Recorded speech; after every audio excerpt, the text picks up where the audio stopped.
Hello everyone, কেমন আছো সবাই? আজকের নতুন একটা এক্সপিরিয়েন্স নিয়ে তোমাদের সাথে ব্লগটা শেয়ার করার জন্য চলে এসেছি। অ্যাকচুয়ালি যেন ভোপালে আসার পর কোনো বন্ধু তেমন আমার হয়নি, আর হয়েছে দুইটা বন্ধু। একজন হলো আমেরিকান, একজন মেক্সিকান। অ্যাকচুয়ালি একবার একা চা খেতে চাই, সেদিন সিদ্ধার্থ সাথে ছিল না, তখনই সেদিন ওদের সাথে দেখা হয় ওই চা খেতে গিয়ে। তারপর অনেক কথা, অনেক গল্প, ওয়াকে যাই, আমরা অনেকক্ষণ টাইম একসাথে স্পেন্ড করি। ওদের আমার সাথে কথা বলে খুব ভালো লাগায় ওরা আমার নাম্বার নেয়। তারপর ওরাই একদিন প্ল্যান করে এই কফি ডেটটার।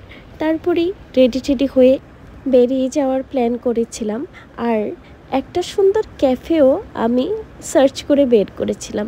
আমি খুব এক্সাইটেড ছিলাম, কেন কি আমার ফার্স্ট ফ্রেন্ড ভোপালে আসার পর হয়েছিল। হ্যাঁ, মনে একটু কষ্ট ছিল যে ওরা চলে যাবে, কিন্তু সত্যি বলতে ওদেরকে দেখা করে আমার একদম লাগেনি ওদের সাথে আমার প্রথম দেখা, বা ওরা আমাদের ইন্ডিয়ান না। এত ভালো ছিল দুইজনই, কি বলবো। তারপরে এই ক্যাফেটাতে আমরা তিনজন এসে গেছিলাম। এত সুন্দর অ্যাম্বিয়েন্স ছিল না ক্যাফেটার।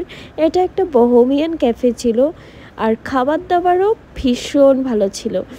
আমরা খুব এনজয় করছিলাম।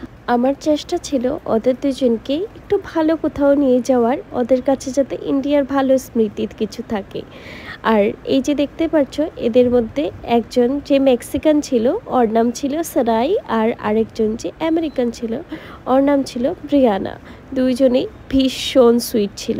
আমরা ক্যাফেতে গিয়ে তিনজনেই তিনটা ড্রিঙ্ক নিয়ে নিয়েছিলাম, আর ওরা ওদের খাওয়ার অ্যাকর্ডিং বলছিল কিছু হালকা ফুলকা খাবে। তো বিরিয়ানিটাই ওখানে দেখছিলাম একটু কম স্পাইসি ছিল, তো আমি সাজেস্ট করছিলাম তো বিরিয়ানি খেতে পারো। ওদের খাওয়ার টাইমিংগুলো আলাদা হয়, তাই ওরা ইভিনিংয়েই ওই খাবারটা খেয়ে নিয়েছিল। আর তারপর আমরা অনেক এনজয়, অনেক কথাবার্তা, অনেক ফটো নিয়েছিলাম অ্যাজ এ মেমরি, যাতে মেমরি হিসাবেই আমরা তিনজনকে মনে রাখতে পারি। আর এইভাবেই দিনটা শেষ করে আমরা তিনজন বাড়ি ফিরে এসেছিলাম। তোমাদের ব্লগটা কেমন লাগলো জানিও, আর ভালো লাগলে কিন্তু লাইক করতে ভুলো না। দেখা হবে পরে একটা ব্লগে।